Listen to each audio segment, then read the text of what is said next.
Hey everyone, Mufaso here. For a long time I wanted to do a little review on Halo Infinite, go over the state of the game and just how it feels from my perspective.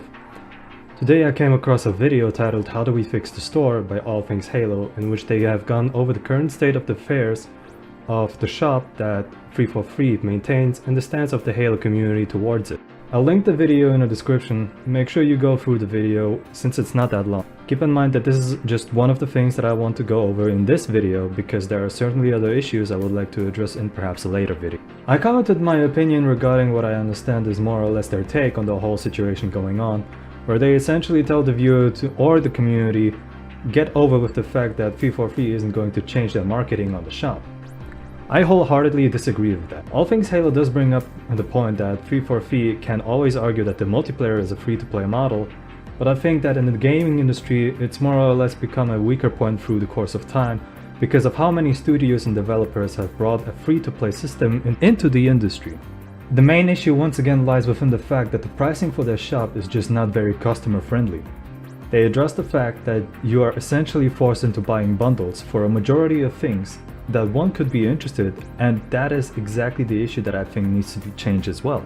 See, the bundles usually can range around the $20 mark, but there are also others where you have to spend even more. You want to get a certain helmet? You have to buy the bundle for that one, with things you wouldn't even bat an eye normally. And the bundles are usually cluttered with duplicates of color palettes that you can apply on weapons and armor cores, or other things like decals and nameplates. At first glance, it looks like you're getting a lot for your buck, but remember that in most cases, you get the same color options for weapons and armor. It's basically the same thing, just put next to each other to give you the sense that you get more than what you actually get.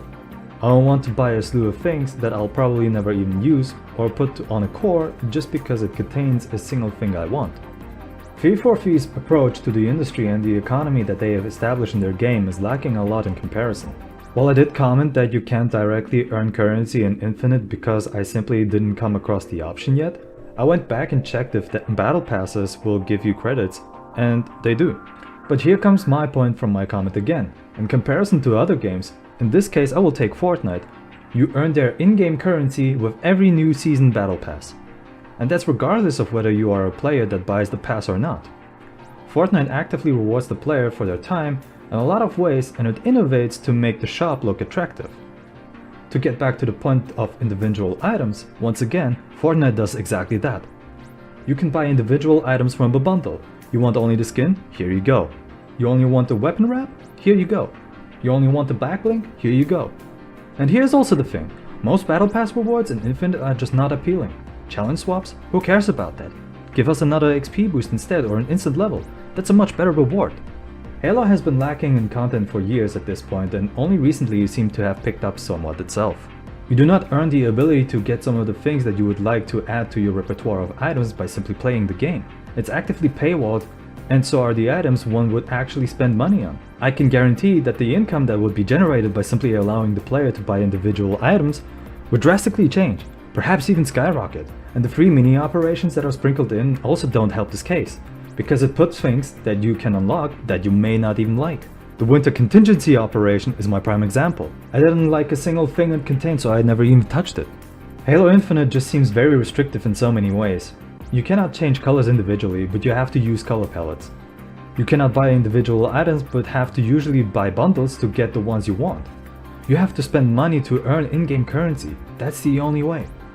Player expression is just restricted, gate-kept behind paywalls, and I'm not saying that 343 should be forced into changing their whole shop system.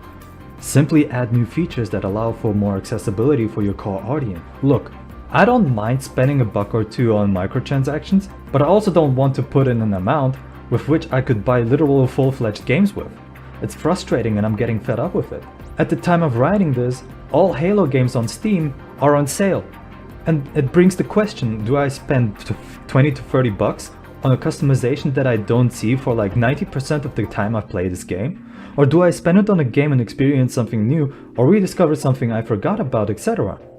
I think we've gotten to a stage in the industry itself where the investment of a microtransaction is really being called into question by the majority of people. Nowadays there's just so much competition between free-to-play games that unironically you need to evaluate what you would rather invest time and money into. the argument "it's a free-to-play game" no longer holds any weight, because if that is how you approach the issue presented to you, don't be surprised to see when people abandon the ship that you're cruising. Catering towards your community, especially with a giant IP like Halo, is the first thing you should be focused on. Otherwise, your competition will get the bread that you could have had. I think you should always have that question in the back of your mind whenever you stare at the checkout screen. With that said, I hope that 343 does allow their community to access features more easily over time. That's basically all I had to say about this. I have no outro line to end the video, so I'll just say thank you for watching for this short video and stay tuned for the next one.